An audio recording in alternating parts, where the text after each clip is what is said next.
Hello and welcome to Group Chat. I am Justin Verrier, and joining me in the no flex zone, Rob Mahoney, Big Waz. How's it going, guys? It's where we live. It's where we sleep. We will never escape the no flex zone, fortunately or unfortunately. Shouts to Slim Jimmy. Is that who it is? It's right. Remember, Slim Jimmy is the lesser known of the duo. Sway Lee is kind of a superstar. His brother is just a kind of also ran. He's almost the Fredo of the group. Yeah. You knew that, right, Rob? Of course. Oh, of course. Yeah. Did you not? No, that'd be really awkward for you if you did. No, I'm used to Slim Jimmy's old stuff. You know, when he went by a different. You guys name. aren't fans of the Shrem Life trilogy? That's crazy. No, Justin actually discovered it. He's the LeBron of all no flex zone soundtrack commercials. I have to say, I'm walking into this podcast with a little trepidation. You know, I feel like there might be wires around here that I'm just going to trip and there's just a boulder falls on me. So if I'm a little anxious here to start, perhaps that's why. What are you expecting? What do you think could happen here? Nothing. I think everything has gone according to plan as far as I can see. Okay, good. That's good. Yeah. Do you want to get out of the way now, Justin, or do you want to save it for later? Let's get out of the way now, you know, so we can the lock consequences of your actions just swooping in. You know, maybe I jumped the gun just a little bit. You know, it's big of you to say. Look, the thing that I've been harping on, Justin, is it's not about the Nuggets. It's about you taking the Nuggets and turning them into something they're not. That's really what my problem has been. It's the hyperbole. It's the takery. It's the criticism that, frankly, just isn't true. You have this written down, don't you? Thankfully, Spotify transcribes our pods now, so I didn't have to do too much work. You know what's the best part about the Jokic rant that Justin had let off in here, and the Nuggets rant? All the things that he accused those people of doing about premature and going nuts and spewing hyperbole is exactly what he was doing during that entire bit. That's the best part about it. I think you guys raised some good points. I have virtually no notes, but I would say long term, still a question. You know, still up in the air. I don't feel very good about, I guess, my Timberwolves now. I didn't feel particularly good about the Timberwolves going into these playoffs. I think I actually picked the Suns to beat them, but you know, I think you're starting to see some signs of fallibility. You know, let's just go with that. Sure. I mean, Waz and I will not be fooled so easily. We know the series isn't over. We're going to. This is the early stretching for a possible eventual victory lap. It's the playoffs. There's no reason to jump out the window after 2 games, and honestly, after 5 games, you don't have to. Even if the team that you picked to win the championship has looked utterly dominant against the best defense in the NBA. So, I'm just taking it a game at a time, a take at a time. Yep. And just, you know, just chilling, man. The Boston Celtics just advanced to the Eastern Conference Finals. Obviously, both of us are still alive in that great bet. And I'm happy with how things have shaped up. I really am. Yeah, I'm starting to look at tasting menus, really just trying to get a sense of what might be available. I'm feeling good. Look, I think what's most painful about this, Justin, for all of us, we tried to warn you. I even told you on the podcast, look, a 2-0 series can change very quickly. Yes, Justin was convinced. Tried. You know what was the best part, too, is that halfway into game 3, Justin's texting us like, oh, God, they're officiating it differently and blah, blah, blah. These officials have come to take me down. Listen, Jamal Murray just looks reborn. I don't know what he did in that 3-game layoff that they all of a sudden had, where he did not get suspended. Just curious. I think you listened to Group Chat is what happened. Yeah. God. Well, I appreciate everyone reaching out, asking me how their asses tasted. How did they taste? It was like of insecurity and regret, would you say, were the main notes, or what were you tasting? Listen, there will be no kink shaming on this show. All right. We wouldn't dare. I was just sharing a proclivity and you guys responded in kind, and here we are, you know? Just wanted to share a little bit of myself with you guys, but no. God bless the NBA playoffs.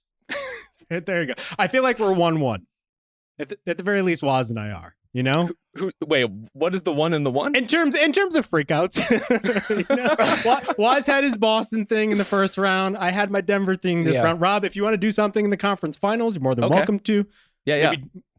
Maybe Daniel Gafford does something that just like sets you off. We're here for you, man. Well, let's hold our horses. Let's see who gets to the conference finals, and then I'll pick and choose my ranting spot. Before we get to those Mavericks, we have to mention the live show yet again. Tickets are on sale. TheRinger.com/events. Just a reminder, we are going live. Rob Mahoney, Big Waz, this guy JV. No asses will be tasted on that show, unless, maybe afterward. Who's to say? Tuesday, June 18th, 8 p.m. Go get your tickets now before they sell out. El Rey Theater, Los Angeles. There you go. On to tonight's docket. The Dallas Mavericks are now up 3-2 on the Oklahoma City Thunder. Luka, what a game. Apparently, Luka is pretty good, Rob, when he doesn't spend half of the game bitching to the refs. What do you know? It did seem a little pointed in this one, didn't it? His the all business, no fucking around mode mentality from him. I can't say I don't appreciate it. Mostly business. There was still some fall on the floor, accentuate, stay long while the other young ass team with the horses is speeding down the court. There's a couple of times where Luke Dort smacked him in the ass and he accentuated and did the neck snap and he looked over at the ref. So it was mostly business, and I think we were all grateful for it, honestly.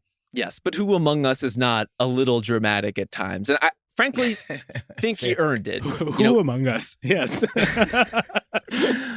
Luka came into this game, and in the first half in particular, just a complete stone cold killer, as firmly in control of everything that was happening as much as we've seen at all in these playoffs. And in particular, the lobs he was throwing, including a 70-foot oop to Derek Lively at one point, it just seemed like he was plugged in on every single rotation, and he Euro'd Lou Dort so bad. He has to have an international. He has Slovenian citizenship now. Congratulations to Lou Dort. I just think he looked so comfortable tonight in the spots that he wanted to pick, in ways that, where he's just literally giving the rock up in the fourth quarter of the last game as their lead is dwindling and letting everybody else do something where he clearly didn't feel like he had the energy or, the sort of knees to do it. And tonight, he just looked so comfortable getting into his spots. And that forced OKC to sort of bend the defense to Luka's will. And that's when he started hitting guys as his standard, man. That's what I took away from this. He looked so unrushed, like he could just pick every single spot, every single possession. And that was the main difference to me, that he could be aggressive scoring. And then now he could open up everything else for the Gaffords and the Washingtons, et cetera. Well, Derek Lively in particular, who had an awesome game tonight. It just feels like going out and getting those two bigs, already having Lively in place, but getting Gafford was just like adding the premium package for these two guys. And you could just see everything that they're doing on top of that. It was just another one of those games. But on the flip side of this, I think you have to look at the friends around Shai Gilgeous-Alexander. Another awesome game from Shai, but probably the worst game for not only J-Dub, but also Chet, and maybe also Dort. By the time in the fourth quarter where Dort was airballing those threes, I was audibly retching. I actually made a sound out loud that sounded like an air balloon going off, like letting the air out of a balloon. Could you make it right now? I think it was something like that. It's hard to recreate the magic, but that's what it felt like for the team as well. It's just like all of this momentum going in, and he just misses absolutely everything. Well, I think it helps that OKC is a phenomenal comeback team. Famously, more double-digit comebacks in the regular season than any other club out there. You have to keep your foot on the gas. And I thought Dallas down the stretch, there were some possessions where Luka and Kyrie were overpassing a little bit. They were looking for some of those interior feeds that were there. Kyrie alley-oop to Gafford was an overpass. He had the wide open floater. It's Kyrie. You got to make that. Perfect example. And those errors happened. But what was important was that Dallas was just getting stop after stop after stop. And they were slowing everything down. And as a result of that, they were able to completely control the game down the stretch, to where you do get some awkward situations like Lou Dort airballing a three on kind of some random basketball. You do get a transition play where Luka stuffs Shea going to the basket, something we certainly don't see very often. But overall, it was just the integrity of that team defense that prevented the Thunder from making any kind of comeback at all. So I'm wondering, you guys, because to me it seemed obvious that the Thunder basically struggled to score outside of Shea all night long. Luka makes a deep three, puts Dallas up 18. I think it's 89-71 or something thereabout in the fourth quarter. And it's like, okay, this thing is a wrap. And Dagnall comes in with a smaller lineup, and they completely spread Dallas out, and they start scoring better. They cut this thing down to 8 with possession, where they could have, got it down to 6, perhaps even 5. They end up missing the shot. So I'm wondering if that's the answer, because the last 2 games, man, outside of the fourth quarter where they're trying to mount these furious comebacks, their offense has been stuck in the mud. But for the fact that they switched it up and spread Dallas out, I'm wondering if that's what they got to go to win this series. Or can a team that's already kind of physically compromised afford to go small for an entire game against Dallas? What say you guys? They're going to have to hit threes. Like, it's one of those things where the spacing is great, and it does create some momentum. You could even see, just by taking Josh Giddey out of the starting lineup and putting in Isaiah Joe, Shea got a dunk within the first couple minutes of the game, right? There are just lanes there that do not exist when Giddey is on the floor in particular. And so, yes, going smaller, spacing the floor out, all very good things. But this is a great three-point shooting team that has clammed up.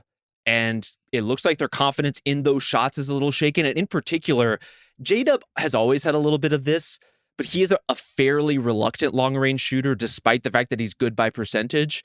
And I know he went 0 for 3 in this one, but he's got to take those looks. And you can see it in some of their role players too, where they just hesitate a half a second too long on the catch, thinking, do I swing it? Do I attack it? Like, how do I keep our driving kick momentum going?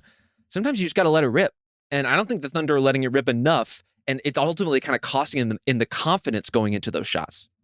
Yeah, all the barking belies J-Dub being ultimately reserved and actually just like conservative style player, to the point where that is kind of why he's taken off. He takes good shots and plays good basketball, right? And so like you want that exact guy next to Shea, and he has the ability to just jam it down someone's throat, especially in transition, but like you need him to take a step forward and actually grab the reins a little bit more than he's used to. And so this is where the young stuff starts to come in. I agree with what Woz was saying, though. It does feel like there's this difference between Wallace being out there than even a Joe or some of these other guys, Wiggins cycling through that 5th spot. I appreciated what Dagnall did by benching Giddey coming off a win. Let's just say outright, like clearly those minutes weren't working. Everybody was talking about it at that point. Everyone had seen it. It didn't really have much of a practical effect, though. It didn't seem like it necessarily changed anything and didn't give the offense a jolt that they needed. No. I wonder, though, because Wallace wasn't hitting shots either. And so, like, you just keep cycling through guys. Like, what's the move there? Because nobody was really the answer tonight. Yeah, and there's going to be nights where that's the case, right? These guys are young. They are somewhat limited players in their own way. And the appeal of the Thunder roster is that you can plug and play some different options in that spot. But if none of them are working, you're kind of where you started. And ultimately, that is, you're right, Shea's one-on-one scoring in this series has been sensational.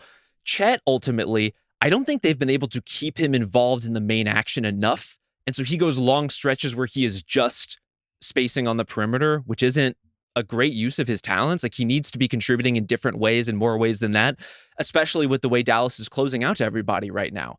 And so if J-Dub is a little conservative, if these other shooters aren't hitting, if Chet is playing a pretty limited role, something has to shake loose, and it can't be Shea every single time. Yeah, I mean, Lou Dort taking 8 threes. I think a lot of those, at least a couple of those were desperation at the end of the game. It didn't come in. Yeah. But some of them are quick fire, make you a little queasy kind of attempts. Lou Dort always has that in him. And that's the thing about the young team, where in the regular season, like I said, it's fun that they're exploring these things, that Lou Dort has the green light and the freedom to do that. But in the postseason, where literally every single possession matters and you're losing these games on razor-thin margins, maybe scale back some of those Lou Dort trays. But yeah, I mean, to me, Wiggins and Case and Wallace have to be the guys you live and die with because they're getting more respect at the three-point line than Giddey is. And if people are going to treat Giddey as if he's, Tony Allen or somebody, then I don't think he should be out there, man. Like, that's just where I'm at with it. He made a nice little floater. He had a couple of nice little hit aheads in transition, but I wonder if that's even making up the difference in all the things that he's bringing them down in. And I know we sound like a broken record killing Josh Giddey every single OKC game, but sometimes it just feels jarring because people are going to be like, well, I looked at the box score. The guy was 5 of 8. He's only a -3. He looked pretty good out there. I just think that the nature and the character of their offense completely changes in the way Dallas wants to guard them, in the way they could just suck into the paint. I just don't see it for him this series. I don't either. And it is one of those things that we all saw coming from a million miles away, right? At some point, they're going to be faced with this sort of challenge of teams not guarding him on a consistent basis, forcing him to contribute in other ways, and it's going to be a problem. And I thought one great observation that I saw on Twitter was from Nate Duncan about this, which is it's not just about the spacing, but when Giddey is out there, the intensity of how the Thunder play dips because they're all trying to problem solve this weird alignment and all of these multiple bodies in front of them. And so the energy of the team is changing when he's out there in a way that is not healthy for them.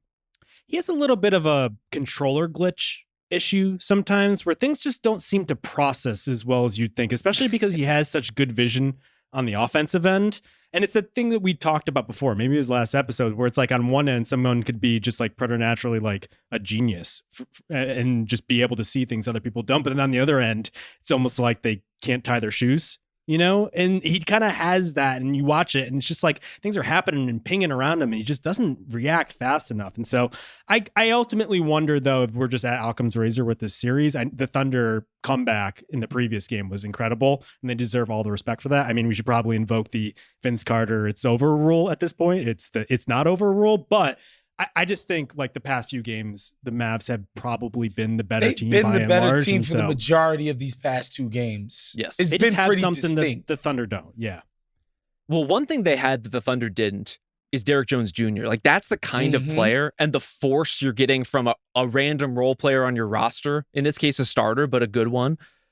That's what OKC needs. Someone who's slashing like that. Someone who's playing with that kind of defensive energy. And the Thunder guys are all good players. There's a lot of really smart young players on their roster and in the rotation. But I don't know that they had a single role guy who matched the energy and the impact that Derrick Jones Jr. had. And that's just one Dallas role player, to say nothing of PJ Washington following his own shot and getting a monster dunk down the stretch of this game. Obviously, Lively and Gafford, we've sung their praises. It's just kind of coming from all corners for Dallas to the point where, yes, Luka and Kyrie are playing well, and yes, they are driving the offense, but they're kicking, and these guys are converting. They're hitting open shots. They're making smart cuts. They're hitting the offensive glass. They're doing everything they're supposed to do, and the Mavs win if that happens. Also, like replacing Exum with Hardy in the rotation, like I just think he only went 1 for 5, but he just has so much more juice with the ball in his hands. Like he's making the defense react to them, which could then open up other things like offensive rebounds, etc. Even when he's not hitting, he just feels like there's more energy and juice in what he's doing when he's out there than Exum has. And Exum obviously hasn't been able to hit a shot either. Man, I like how Josh Green has been guarding so far. Like he plays with just incredible energy. I thought that one corner 3 that he made was huge and sort of breaking the back and the elasticity of the Thunder defense. I just think they're hitting all the right buttons, man. And shouts to Jay Kidd for that. And yeah, they just seem like the much better team. They like over the breadth of this series, the major fourth quarter comeback notwithstanding, which I thought was incredible. Dallas has seemed like clearly the better team. When they trotted out the Kyrie, Tim Hardaway, Hardy 3-guard lineup, today, I was like, by the way, oh boy. Like, what are we doing here? But I'm glad you brought up Derrick Jones because I think he is the perfect test case for our guy theory, our guy scale. Yeah. Because I don't know if he's a guy, but he might be a guy. On the right night, he's a guy. I think so. On this team, he's certainly a guy because he's so complimentary to what your superstar player does, right? One, Luka and Shea effectively play the same position for their team. Like they're the point guard, the alpha and the omega of the offense. But Luka can't go out and guard Shea an entire game. And so you need a Derrick Jones Jr.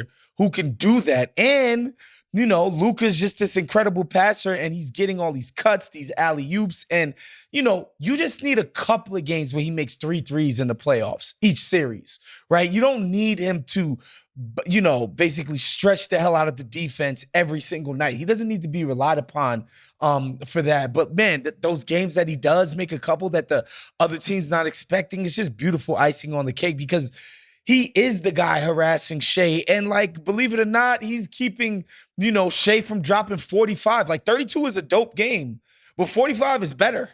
And we know Shea is completely capable of that because this man is incapable of missing mid-range jumpers. When this dude has any freaking oxygen, daylight, or space, the thing is just cash every single time.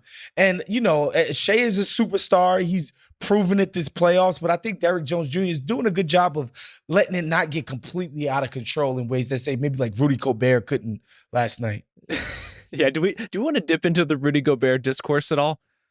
I mean, I told you not to absolve him after the first round, but we can get into it after I didn't want to bring it up, but if you guys want to bring it up, it's fine. No, but there is a marked difference between the kind of overall scoring impact Shea is having, as you're saying, Waz, which is great, versus, say, what Jalen Brunson is doing and how unstoppable he has felt at some points against the Pacers. And it is Derrick Jones just making it as hard as humanly possible. And sometimes with Shea, that's still 30 on 22 shots. Yes. But you make it hard. And you make him work for it. And most importantly, you isolate the offense where the ball isn't flying around to open shooters all the time, right? It feels contained. It feels manageable. A great player is seeing multiple defenders in front of him at every juncture. And that's where Dallas is really thriving right now. Derrick Jones has been an object of fascination for me for years. I think dating back to, I wrote about him in like 2016, 2017 in Summer League is like the prime example of the Heat like kind of building these guys out of nothing, where it's like, you're a center, but you're built like a guard, or you're a guard, but you're built like a center. That sort of like Ugly Delicious sort of Dr. Nick style of player from The Simpsons. It just seemed like he cycled through a lot of different teams that just couldn't mask like the deficiencies he has while like highlighting what he does well, like the Mavs had. Josh Hart, kind of similar sort of thing, where it's like, this player is clearly a playoff grinder who, if we just get him in the absolute right scenario, he could thrive. And just feels like Dallas happened to be that for Derrick Jones. Yeah. And for PJ Washington, I think too, both of those guys, you don't want dribbling a lot, but within cuts and within second side attacks, they can be really dynamic. So I think it's great awareness in terms of who can play off of Luka and Kyrie and what kinds of skill sets at a distance may not seem that diverse or that interesting or that explosive. But when you put it next to some of the best shot creators in the world, all of a sudden those guys really, really pop. Derrick Jones Jr. with an arm for a leg and a leg for an arm. I thought Ugly Delicious was a little rude, for the record. Well, that's like a nice thing to say. Derrick Jones Jr. is delicious to me. So, okay. Want to flip to the other series? Yeah, let's do it. You know, Zay been waiting all night for this. Well, he is and isn't, because we were talking before we came on here about how, like, I think for both of us, it would really help our mental well-being if the Celtics could just have like a take no prisoners, just like convincing game just once. You know, the Cavs had basically none of their players at this point, to the point where like Craig Porter Jr. was getting a shout out for not being in this game because he probably would have played significant minutes. But, you know, the Celtics had enough. Al Horford looking spry after getting picked on left and right earlier in the series. Defense, I don't know what's going on with the Celtics, Rob, but, you know, they did enough, and here we are going to the Eastern Conference Finals again. Yeah, I'm still waiting to be inspired in these playoffs. Sure. By the Celtics? Yeah. I think as again, the chief Celtics skeptic probably in all of NBA media. America, yeah. I think outside of them smoking these guys by 25 a game, I think people would have been nitpicky of the performance considering where Cleveland is at talent-wise, right? Sure, like, they're in a tough spot. They're playing against a team that's playing hard. Like, these are NBA players. They're taking it seriously. Like, you can't just beat everybody by 30. I don't expect that, Was. I just think... Give me 15, yeah. Look, if Darius Garland had anything as a scorer in this game, I think Boston might have been in some actual trouble. And that's not good. That's right? not For a great. team with Boston's aspirations, that's not good. Down Karis LeVert, down Donovan Mitchell, down Jared Allen, and they were really a couple of Darius Garland wayward finishes away from this being a really competitive game down the stretch. I expect more, frankly. I just expect more. 43 3-point attempts in this game. Good fucking Lord. This team just is hunting for threes all the time. And I know that's what they do. They made 19 of them, though. I know. They're great at it. It's just like the offense is just so clear cut, and it works, but it's never satisfying. And like, I almost want to stop myself from saying this, but like, this is kind of the other side of like the blueprint or the approach you would want to throw against Denver, right? Where it's like, oh, Minnesota threw size at them. This didn't work. Well, what if we just barrage threes? Maybe this will work. And so there's like almost a 2-track approach to even being competitive in a series with them. And so like on the one hand, this sucks. On the other hand, like maybe they just hit enough threes and actually win a damn finals. But I guess this is where we are with them. Let's recenter for a second. We're coming in with a lot of negativity. I know, it's crazy. The Celtics did win this game. And let's say it. Are going to the Eastern Conference Finals for the 6th time in 8 seasons. That is ridiculous. LeBron-esque. It is. Yeah. It is actually genuinely LeBron-esque.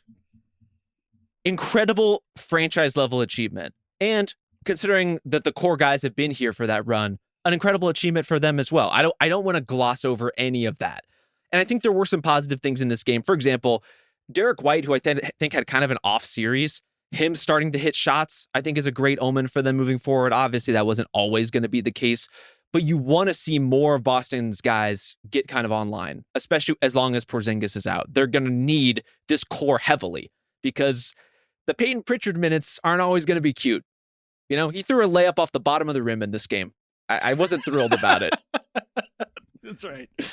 But you're getting enough. And the core guys have been good enough. And really, it underlines the central thing with the Celtics, which is everything we have said is fundamentally true. But even when they're not great, their baseline talent is still so high that they just kind of make their way through these games and win the vast majority of them. Best offense in NBA history. Right. It's such a weird trade-off. So here's where I'm at with the Celtics. On the one hand, like, if you would have told me that a healthy New York Knicks against Boston in the playoffs before the playoffs started would give the Celtics hell, I'd be like, guys, relax. Like, you're smoking dope. On the other hand, bro, like, I'm at the point now where I'm like, bro, if the Knicks had all their guys, they would be freaking giving this team some goddamn work. Like, period.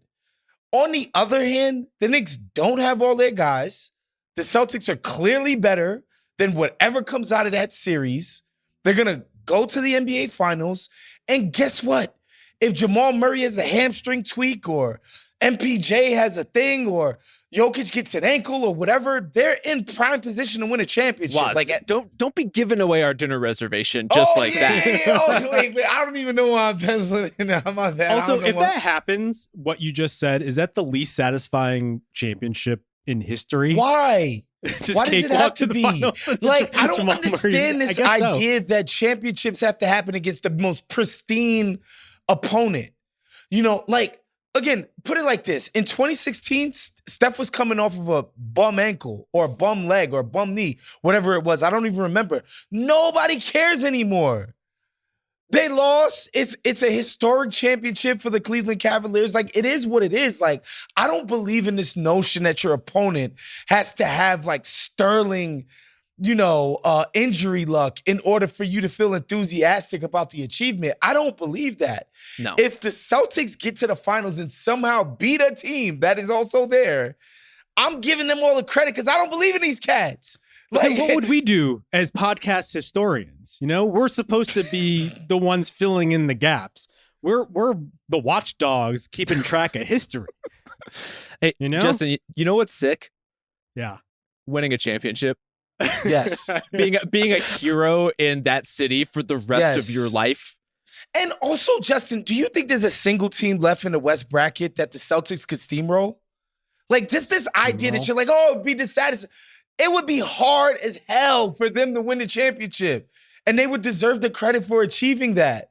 I just want to show you my growth here because I could tell that's bait. And I'm not going to take it. I'm just saying. I'm not going to impugn another team. Hold on. You think the Celtics could actually smoke any of the teams in the West? Like, literally blow them out the water. You really think that? No, I mean, I don't think any team is getting blown out at this stage of the postseason. No. Even we should say, we talked about the full strength Knicks. The Knicks in their current form, if they advance out of that series, they're still going to be be tough. Yeah. Oh, yeah. It's going like 6, probably. Yeah. That would be my guess. So no, I'm with you. I'm not anti. I'm not arguing that they shouldn't win a title. No, I'm just saying, like, for this Celtics team to win a championship, they're going to have to give a gargantuan effort, right? Like, this isn't going to be what Golden State with KD did to teams when they were fully healthy. It's not even going to be close to that, no matter who they play. So if they win, they're going to deserve their credit for winning, man. Like, yeah, this shit won't be easy for these guys. I'm just imagining Justin running on the stage as they present the Celtics the trophy, being like, "I am jacked." No, I'll be dressed as a leprechaun, and if I win that bet, also true. If I win that bet, you guys will be too. Oh wow. No, I think the takeaway from this series with the step back is like need Kristaps. And at the very least, it would have been nice to see Mazzulla play a lot. He did play a little bit with the lineups. Unfortunately, it was to add more size at time. We saw more Tillman, a lot of Cornette, but never going small in a way that I think would be advantageous as almost like a thing to put in your back pocket. It just seems like he really wants to stick to the plan in a way. And I would have liked to see a little bit more experimentation, but maybe in this series that was way closer than it should have been at times. He didn't have the opportunity to do so. So I don't know. Well, how small do you want them to go? I think you could put Hauser or whoever is hitting next to the 4 minus the center, minus Al. Yeah. So then you're playing like Tatum or Brown at center effectively? I think Drew can do a lot. I think he can guard up on a lot of bigs, and maybe that's especially irrational. Against an Evan that dude Mobley is a tank. Type. Hey, yeah. Have some respect for Evan Mobley on the night where he set his playoff career high and was just driving and putting Jason Tatum, maybe not in the basket, but scoring around him with a lot of agility and a lot of capability. Him is funny. I was very impressed. 33 on 24 shots for Evan Mobley, and he also had that thing going on defensively where I would not recommend dribbling in his general vicinity. They didn't want to come to the rack against him. It was or even impressive. Just kind of brush by him on the perimeter. He was poking all kinds of stuff loose. I thought he had a massive impact in this game.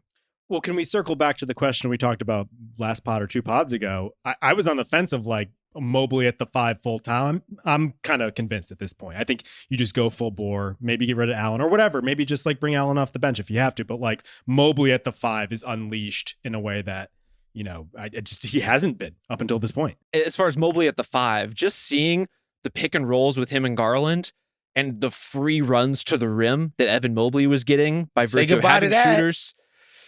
Those are going to go away pretty fast when Jared Allen gets back out there too. It's a tough trade-off. I don't know what the great solution is if you're not making significant roster moves. There's only so much you can kind of strategize around the spatial considerations that those guys present. Just put the shooters out there then. I think my question is, can that sustain over a regular season? It worked when it was Mitchell and Allen with shooters because Allen's a monster and Mitchell is kind of a tank in his own regard for a backcourt player.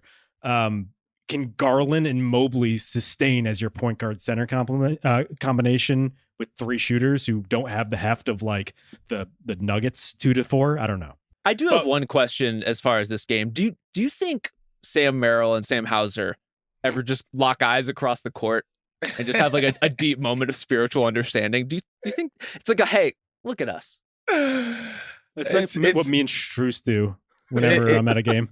Backup point guard Max Strus. He was dishing. Yeah, I thought he played pretty well.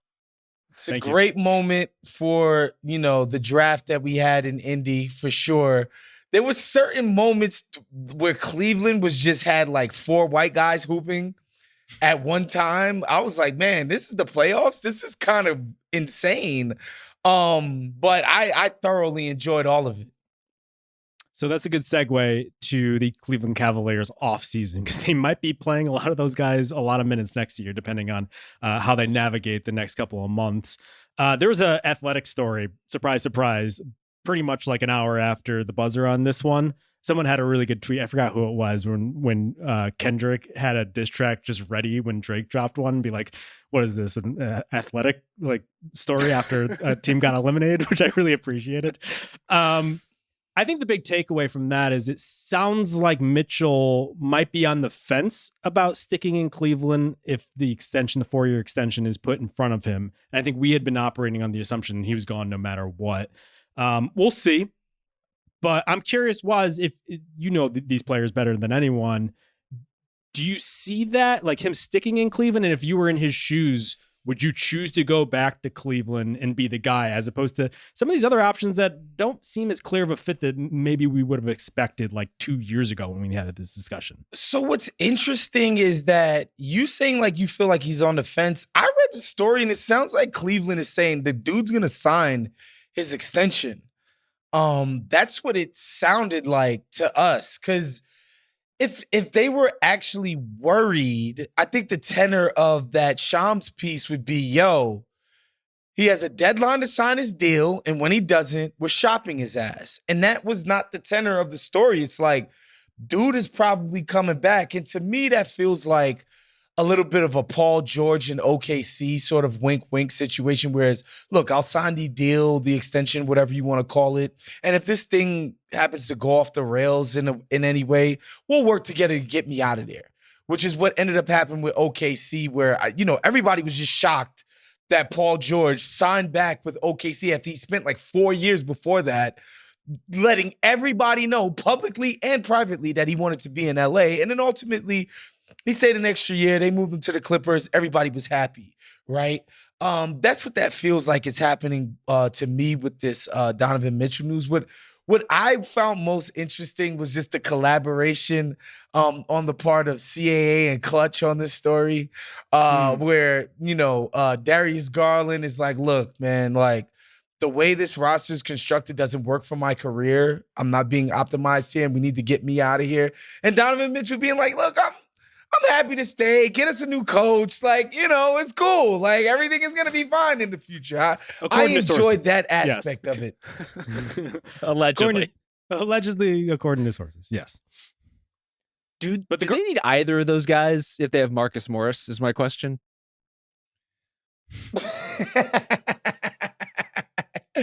Raj, he rose from the dead tonight. That was just saying.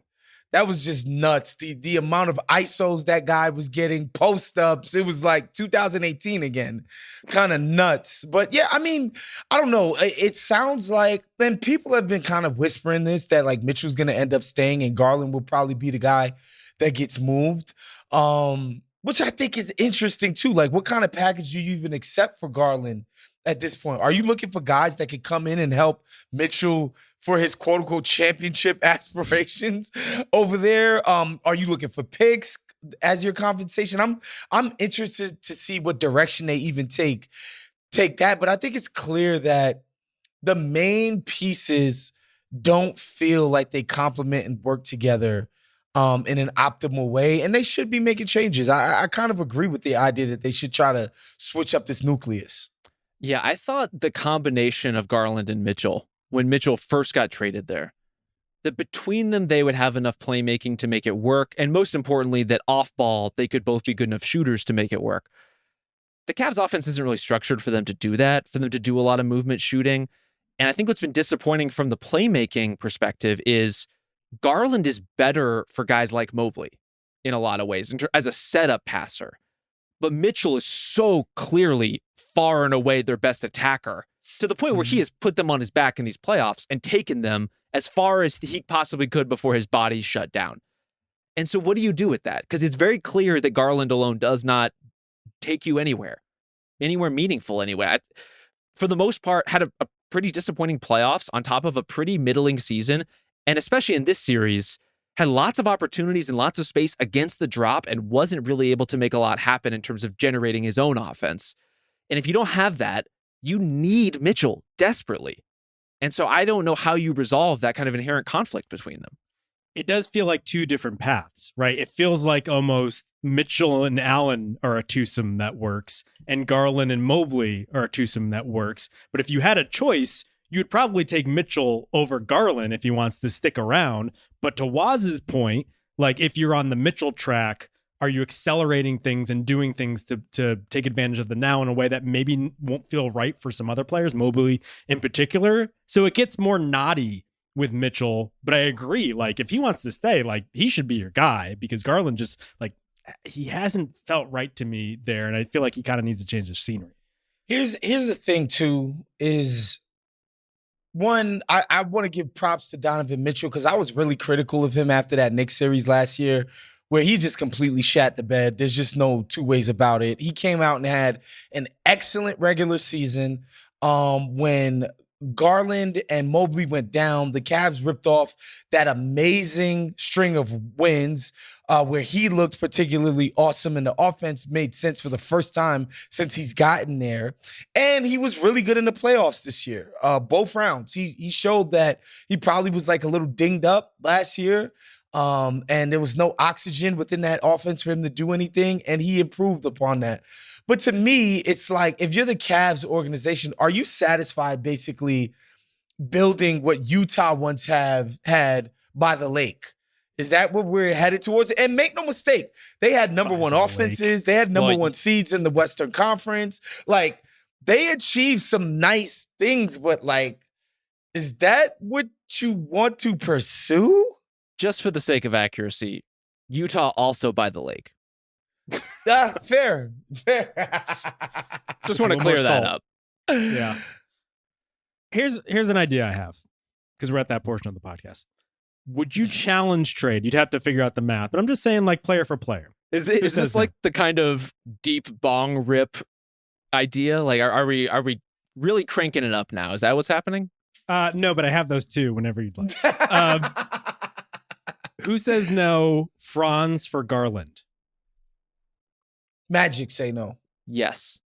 I think so too, because he's too like instrumental to like their size over everything sort of thing. Garland makes them extremely traditional in a way that I don't think they want to be. Mm-hmm. I agree. Okay. But I do think they're in comparable classes as prospects. I think Garland is better now, but ultimately they're in a similar enough bucket that I get how you got there. You want the bong rip idea now? Yeah, let's do it. You trade Mitchell back to Utah for just the picks. just so you undo keep the players. Yeah, and you hit undo on everything else. And why does Utah want to do this? Well, it just seems like they want to get frisky. Like they're kind of in that weird in-between zone where whenever they want to decide to be good, you got Lowry, you got some other guys who are playing pretty well. They Just seem pretty patient over there. Also true. I think the thing about Mitchell, I agree with the general parameters we're talking about, if that's what it is. If it's you give him the extension now and he's down to stick around for a little while and see how things play out, and then ultimately if a trade needs to be worked out, try to accommodate everybody, you just want to get your Shea in that Paul George trade, right? Like you need to get a player who's really going to be able to be a co-anchor of your team in return. And I think what's good about where the Cavs are is Evan Mobley is still young enough that another young guy coming in 2 seasons is still going to make sense with him. I don't know where that leaves Garland. I don't know where that leaves Allen. And not to say that they couldn't be a part of that timeline. Clearly, they're in the same age brackets. Like these aren't radically different generations of players. But ultimately, the future of this team might be whatever you get in a Donovan Mitchell trade 3 years from now or 2 years from now, plus some of these remaining pieces. That could be where the Cavs end up. So I think the problem for the Cavs and Donovan Mitchell is that, one, he sees himself as a one guy, like a main guy, like a number one option kind of guy. Did these playoffs make you reconsider that at all? Because I think I moved a little bit towards maybe. If he's a 1, he's a C+ level 1. Okay. Which to me, C+. And I think the problem is that dude just dropped 50 in a playoff game, averaged 30 for basically the entire playoffs on ridiculous shooting. 50 and they lost. but that is not his fault. I'm sorry, that is not his fault. But like, I don't feel like when Donovan Mitchell gets rolling, does it feel like how it feels when Jalen Brunson gets rolling? No. It feels like whenever he's rolling, it's happening in a vacuum. And that's what I mean. It's like if he were better at doing the number 2 option kind of stuff, i.e. cutting, i.e. movement, i.e. just being a more complimentary guy and being like, yo, the only time I can be effective at all for my team is when I'm dominating possession. Like, he's not horrible at it. He's obviously good at it, but I'm like, what is the ultimate outcome? Like, what is the ceiling of that? But if Donovan Mitchell doing that for your team, if he flip can't those play with a guy who also gets to use the ball. It's the classic star thing. Like, we used to do this all the time in like 2008. Is he dominating the ball because he has to, or is he dominating the ball because he wants to play like that? I think it's a little of both. But I think if you trade Mitchell and Brunson situations, and Brunson is surrounded by, and I say this with all due respect, Isaac Okoro and this version of Max Strus and Marcus Morris and George Niang, and Donovan Mitchell is surrounded by Josh Hart and Dante DiVincenzo, Deuce McBride, and Isaiah Hartenstein. I think the reality of those playmaking situations is totally different. And who gets Sam Merrill, though? I don't know who gets him yet. They're still fighting over custody of Sam Merrill. Okay. But I do think Mitchell could. Ultimately, my point is this. I don't think Donovan Mitchell is a great primary driver of offense. He's clearly not the exact superstar you want if you want to go deep in the playoffs. My only thought is if everything were just so, and he had the perfect construction around him, maybe he could be good enough. Like maybe he's at the very bottom of that list, but maybe he could be good enough. That's actually, I wanted to talk this through though, because if he decides to hit eject, he probably will dictate where he goes to a certain extent, at the very least, unless a team like the Thunder with Paul George comes in and just decides, fuck it, we'll try it for a year and see what happens. I have these separated into a couple tiers here, where you have the big market dogs, you have the Lakers and the Heat, and I threw the Knicks in there, although it doesn't seem like that's a clear fit anymore, but let's just throw them in there. Then you have like the big market, but he gets to be the guy, and I have the Nets, who are constantly rumored to be linked to him, but also the Rockets. I think that one could be kind of interesting. I have the little dogs. So you have teams like the Pelicans, maybe the Raptors get feisty and they're like, maybe let's take a leap. And then the dark horses, Warriors, Magic, and then my bong rip Jazz idea. See, I don't hate Donovan Mitchell, Zion, and all of the wings out there. Like that's a combination. I know they would still need to resolve their front court and figure out how big they're supposed to play and with whom. All of which is to say, I just think there could be a lot of interesting basketball situations for Donovan Mitchell out there, and they don't always have to be super conventional. I think the Rockets could be really interesting.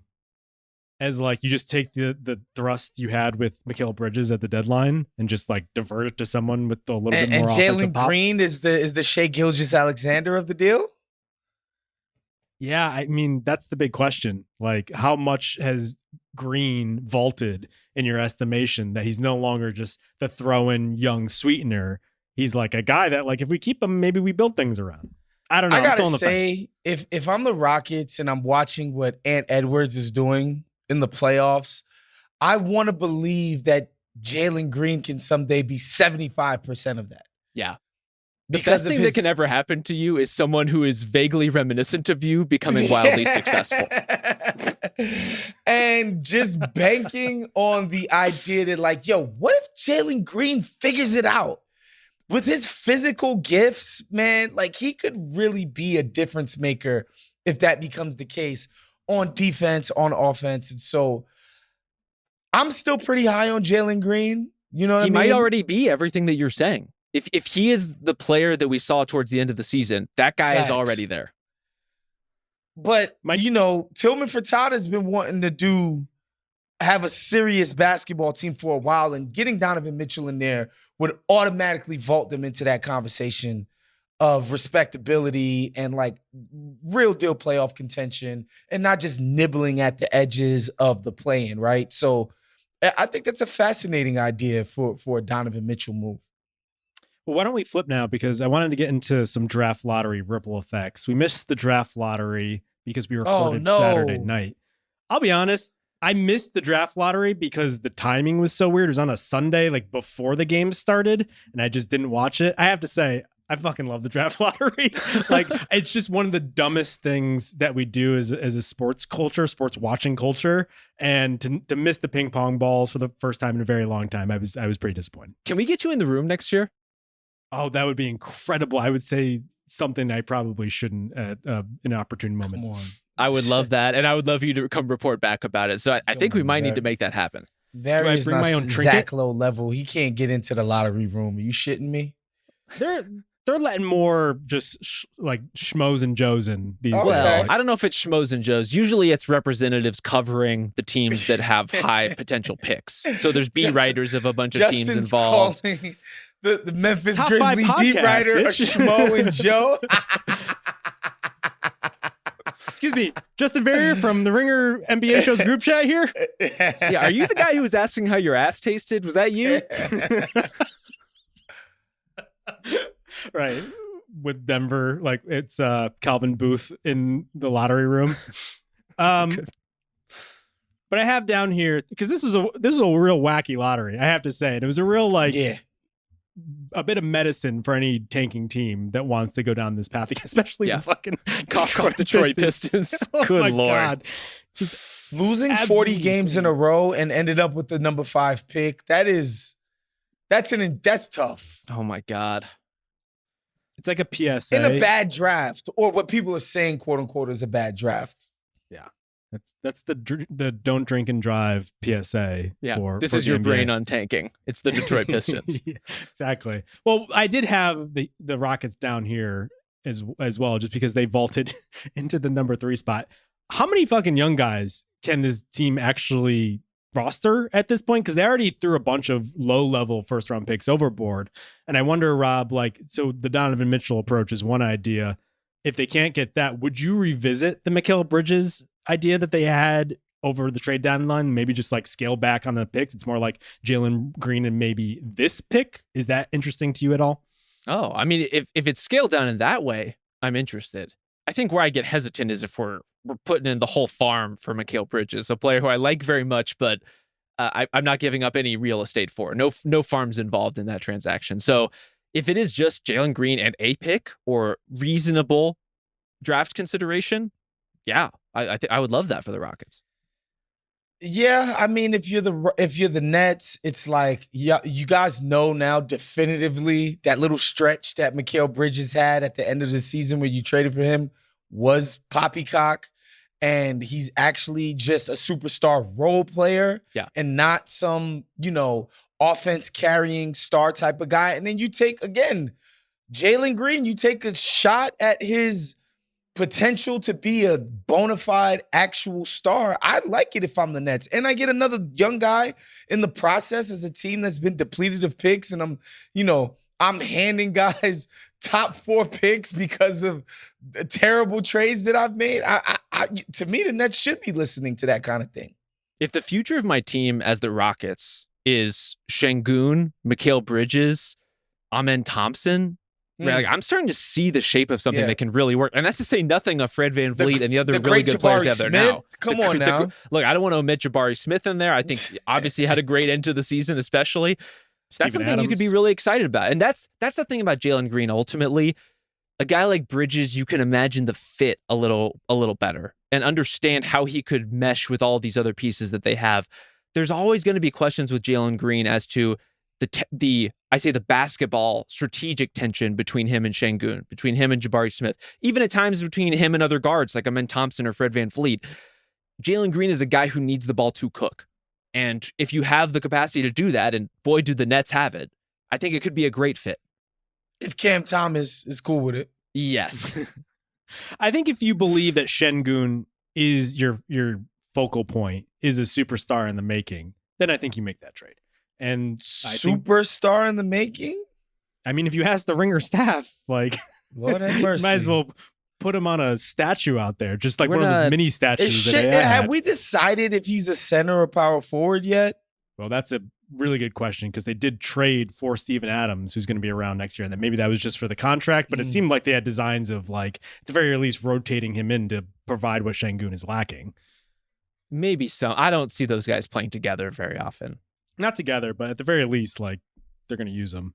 I agree with you guys. I honestly think that Green has the home run superstar potential that Şengün probably lacks. And so, like, do you just kind of go for a triple, I guess, in Mikal Bridges and just make the most of your team? It seems like they just love that idea of just being competitive and as competitive as possible and hoping that Ime can just like yell at them enough and they'll just play good defense and all of a sudden they'll go above their win expectation. I just want to acknowledge that's a hard call to make. These guys who do have home run potential. And Justin, as you know, us at theringer.com have been working on an exercise of considering the future potential of some of the young players in the league. And Jalen Green I got that email. That's right. Did you? Woz is writing blurbs for this one. Can't wait. Yes, sir. But Jalen Green is so tantalizing in that way. You can talk yourself into those futures and those possibilities in a way that you never, ever would with Mikal Bridges or any number of even very good young players. And so do you give up on that home run possibility, slim as it may be? It's a tough thing to do, especially when we know that general managers are famously risk averse. And the thing that they fear most in a lot of ways is trading the guy who blows up and having to see that guy several times a season and live with the regret of that exact move. But question though, is it possible that the Rockets core will run into the same problems that we're talking about Giddey and OKC's core having, right? Like, is it possible that Amen Thompson, Jalen Green, Şengün, and Jabari Smith aren't a perfect foursome that you close playoff games with? And maybe you get rid of one of those guys for somebody who might not have the talent, quote unquote, upside, but beautifully slots in to complement and elevate everything else that those guys are able to do. I think that's really the question, you know, and I don't know that Amen Thompson and Şengün and, you know, Jalen Green are like this immaculate fit. It's not perfect. And if we're talking about the Giddey comparison, those questions are going to be asked about Amen Thompson. And he is a 99th percentile athlete who can do amazing things in space and make himself useful in ways that Josh Giddey will never, ever be able to do. Can he ever shoot as good as Lu Dort, though? Can any of us? That feels like impossible at this point, which is crazy to say. It's very early. It's very early on Amen Thompson. But I think the larger point is this. All of the tough questions that teams like OKC have faced and are facing because they have been competitive for long enough, we just don't know with the Rockets yet. They're still very young in the process of trying to win games. And so we don't really know how all that's going to fit. I do know, though, that if Mikal Bridges were a part of it, some of those questions would be a little easier to answer. Yeah, do you take the bird in the hand with Bridges because he is ostensibly available in this fictional version of the NBA that we've created for ourselves?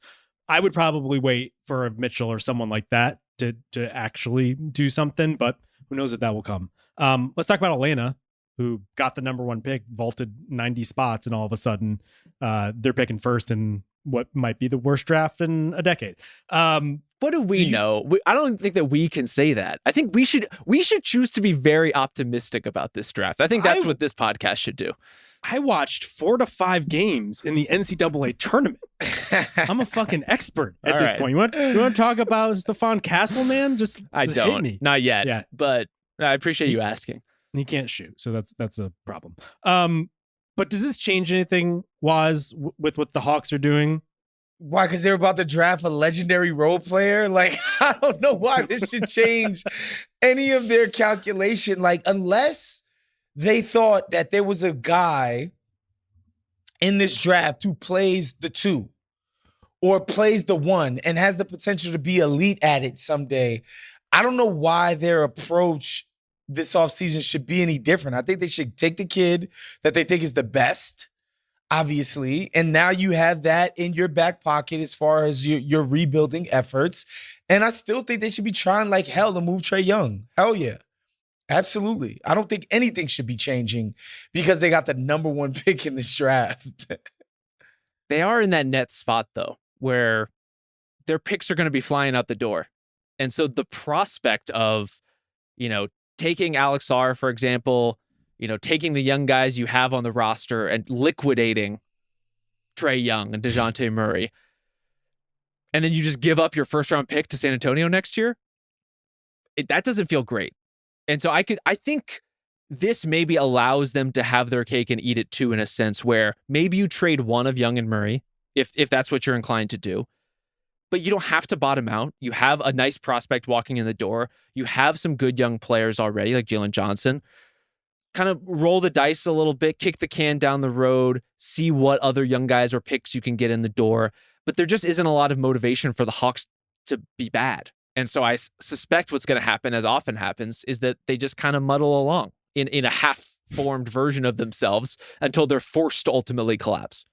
Yeah, they're a prime candidate to become another Blood Boy team like the Nets are now, where another team has my future, but I'm actually siphoning off another team's future for my new future, right? Wow. And so, like, if you have the Magic's picks or whomever you can get, or the Lakers picks, that all of a sudden becomes your future. Because I think you guys are right. I think just picking one of Murray and Young at the very least clarifies things in a way that right now is just completely at odds. For God forbid, like Trey went out and got a different agent because Murray is also a clutch guy. So like there's very much crazy. A Capulets Montague thing that's kind of coming to a collision here.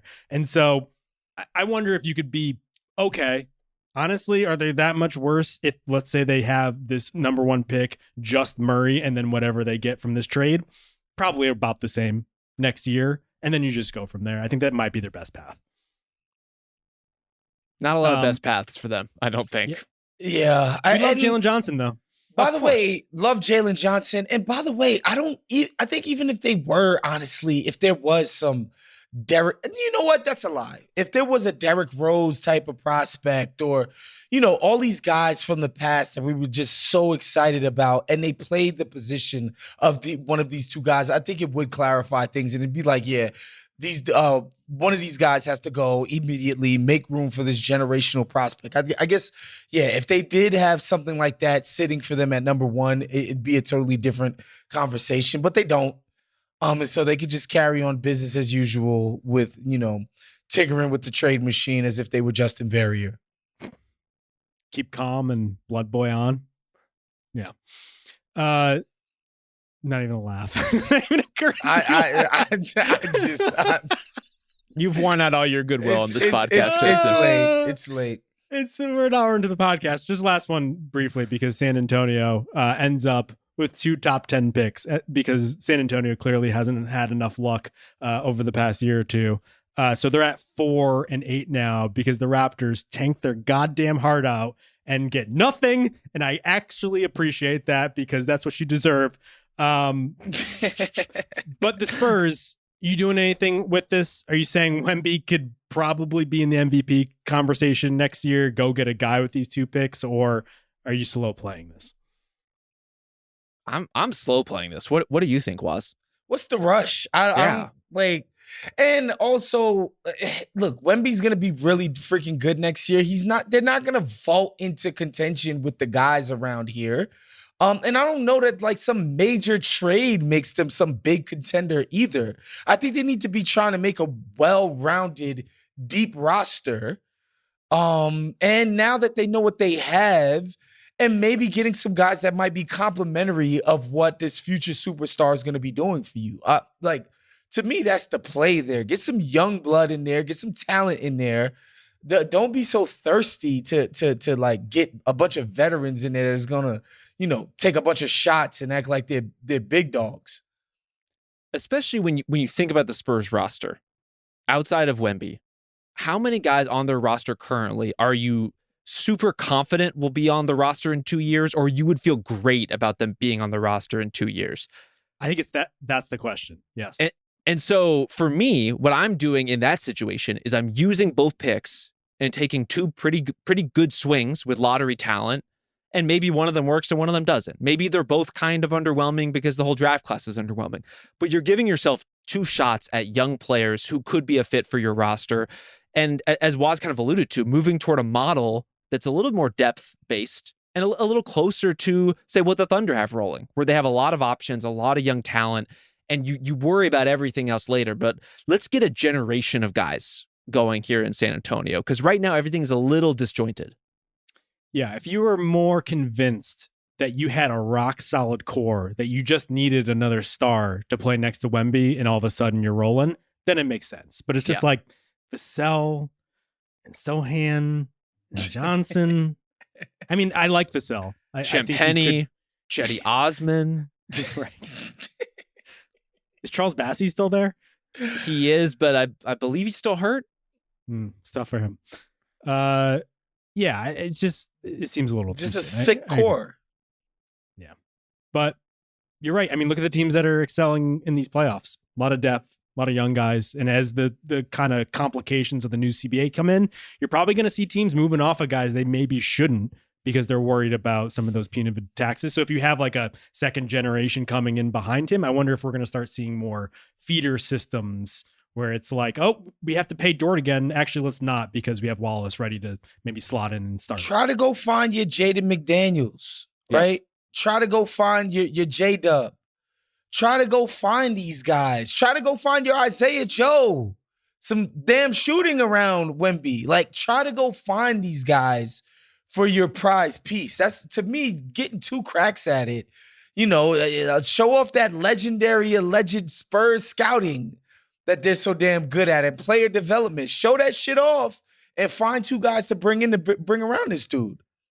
Allegedly about a franchise that has just had like some of the most home run second round picks we've ever seen. But allegedly. Do it again. Do it in this millennium. Do it again. Then make another dynasty. Do it in this decade. Give me a break. Do it with the number one Leonard pick. was 15 years ago. With another number one pick. And then do it with another number one pick. Give me a break.